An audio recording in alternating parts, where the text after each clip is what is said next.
पंजाब में 50 साल 1799 से 1849 तक सिख हुकूमत कायम रही, जिसका दारुल हुकूमत लाहौर था। इस रियासत में अमृतसर के अलावा वो तमाम इलाके शामिल थे जो आजकल पाकिस्तानी पंजाब का हिस्सा हैं। सिख रियासत की इक़्तिदार का मरकज़ लाहौर दरबार कहलाता था। इस ऐद में डेरेदार तवाइफों के किरदार की तारीख में नज़ीर नहीं मिलती। बरसर इक़्तिदार मर्दों का खूबसूरत औरतों से मोहब्बत करना इसी तरह की हकीकत है जिस तरह हसीन औरतों का मुक़्तदिर मर्दों को अपनी मतलब बरारी के लिए इस्तेमाल करना। इंग्लिस्तान की मलका एलिज़ाबेथ अव्वल के इर्द गिर्द हसीन और जमील मर्दों ने हसार बना रखा था और हुस्न इश्क की यही फिजा थी जिससे शेक्सपियर को अपने अजीम फनपारों के लिए खाम मवाद मैसर आया। ये हकीकत है, खूबसूरत औरतों और मुक़्तदिर मर्दों के ताल्लुकात बायमी फ़ायदे पर मबनी होते हैं। महाराजा रंजीत सिंह खूबसूरत औरतों का रसिया तो हमेशा से था। 1799 में लाहौर पर कब्जा करने के बाद उसका ये शौक दो चांद हो गया और उसने अपना बहुत सा वक्त हसीन औरतों की सोबत में गुजारना शुरू कर दिया। लेकिन तमाम तरह ऐश व इशरत के बावजूद महाराजा अपने कंधों पर अक्लमंद सर भी रखता था। उसकी फ़हम व फरासत का अंदाज़ा उसकी उस गुफ्तगू से लगाया जा सकता है जो उसने अपने एक बरतानवी मुलाकाती से की। याद रखो, हर मर्द को सबसे पहले अपने काम की तरफ तवज्जो देनी चाहिए, फिर अपने घोड़ों और फिर औरतों पर। ये तरतीब सख्ती से बरकरार रहनी चाहिए। रंजीत सिंह ने 40 साल तक पंजाब पर हुकूमत की, लेकिन इस सारे अरसे में कोई मौका ऐसा नहीं आया कि इक़्तिदार पर उसकी गिरफ्त ढीली पड़ी हो। किसी को जुर्रत नहीं थी कि उसके खिलाफ साजिश करे, क्योंकि ये बात सबको मालूम थी कि साजिश करने वाला खा कितना भी मुअस्सर क्यों ना हो बच नहीं सकेगा।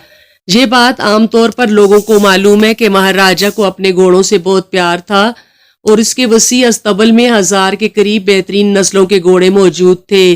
एक दफ़ा एक घोड़ा हासिल करने के लिए उसने अफगानिस्तान से जंग कर ली थी और इस जंग में उसके 5000 बेहतरीन सिपाही मारे गए थे।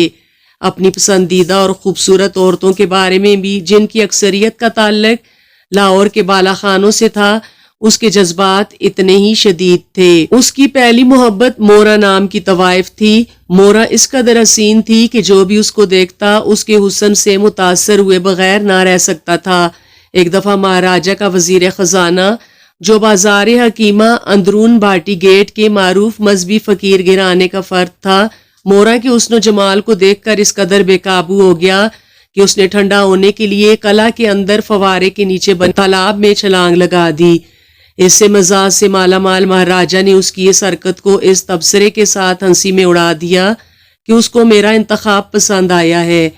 ये खूबसूरत तवाइफ अंदरून शाह आलमी पापड़ मंडी में इसके अपने नाम पर बनी मस्जिद से मुतसिल एक खूबसूरत हवेली में रहा करती थी।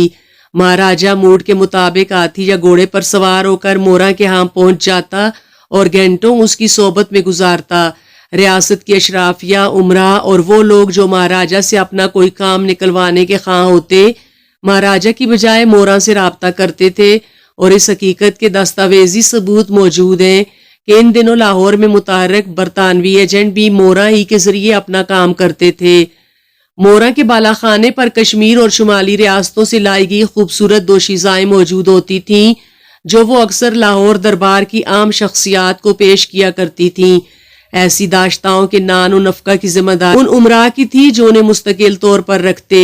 इस बात का कवी इम्कान है कि महाराजा अपनी दाश्ता मोरा के जरिए अपने मुखालिफिन की सरगर्मियों पर भी नजर रखता हो। ना तो महाराजा बेवकूफ था और ना ही मोरा। बरतानवी एजेंट या दीगर मुखालिफ महाराजा के खिलाफ अगर कोई साजिश करते तो मोरा फौरन इसकी इत्ला महाराजा को देती ताकि इसका बरवक्त तदारक किया जा सके। ये बात बरतानवी हुकाम के लिए उलझन का बायस थी कि बकिया हिंदुस्तान की निस्बत पंजाब में उनका जासूसी नेटवर्क इतना मुअस्सर नहीं था। मोरा पर महाराजा को इस कदर एतमाद था कि उसने बाज आम फैसले उसकी मुशावरत से किए। महाराजा ने मोरा के नाम का सिक्का जारी किया, जिसके नमूने आज भी लाहौर के अजायब घर में और सिक्के जमा करने के शौकीन अफराद के पास देखे जा सकते हैं। जब मोरा इंतकाल कर गई तो महाराजा को एक और तवाइफ जुगनू बेगम पसंद आ गई। जुगनू इंतहाई खूबसूरत औरत थी, लेकिन जहां तक फहम व फरासत का ताल्लुक था वो मोरा के अम्पला ना थी। یہی وجہ تھی کہ مہاراجہ بہت جلد اس ناقابل برداشت عورت کو بوجھ خیال کرتے ہوئے اس سے علادہ ہو گیا۔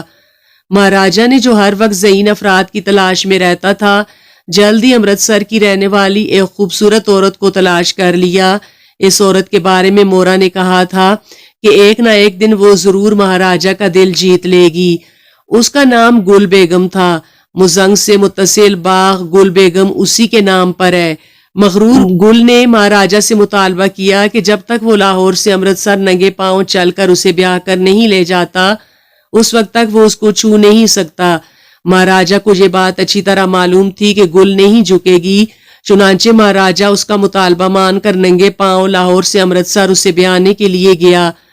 یہ گولی تھی جس نے مہاراجہ کی بیماری کے دوران اس کی تیمارداری کی، اور پھر جب مہاراجہ فوت ہوا تو گل بیگم اونٹوں پر مسکراہٹ سجائے آگے بڑھی اور ستی ہونے کے لیے اپنے خاوند کے پہلو میں لیٹ گئی۔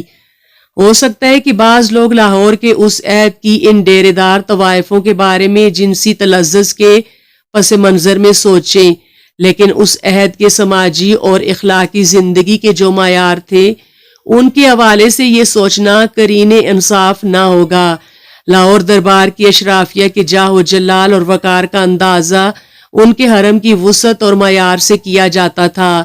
سکھ عہد کے لاہور میں ڈیرے دار طوائفوں کی جو تعداد تھی، اس کا کبھی بھی کوئی تقابل نہیں تھا۔ یہ طوائف فنون لطیفہ اور زندگی کے نفیس پہلوؤں کی دلدادہ تھیں، حتیٰ کہ وہ اپنے مالکان کے بچوں تک کو پڑھاتی تھیں۔ انہوں نے اس عہد کے سماجی تال میل جس کی وجہ سے لاہور کا شمار دنیا کے عظیم شہروں میں ہونے لگا تھا، میں نہایت اہم کردار ادا کیا۔ جب لاہور پر انگریزوں کا قبضہ ہو گیا تو انہوں نے عورتوں کی خرید و فروخت پر پابندی عائد کر دی، اور وہ تمام جو شادی کے بندھن کے بغیر داشتاؤں کے طور پر زندگی گزار رہی تھیں کو لاہور چھوڑنے کا حکم دیا۔ اس صورتحال میں ان عورتوں میں سے زیادہ تر نے اپنے آقاؤں سے شادی کا فیصلہ کیا۔ اس طرح ایک نئی طرح کا جاگیردارانہ انتظام وجود میں آیا، جس کی باقیات آج تک موجود ہیں۔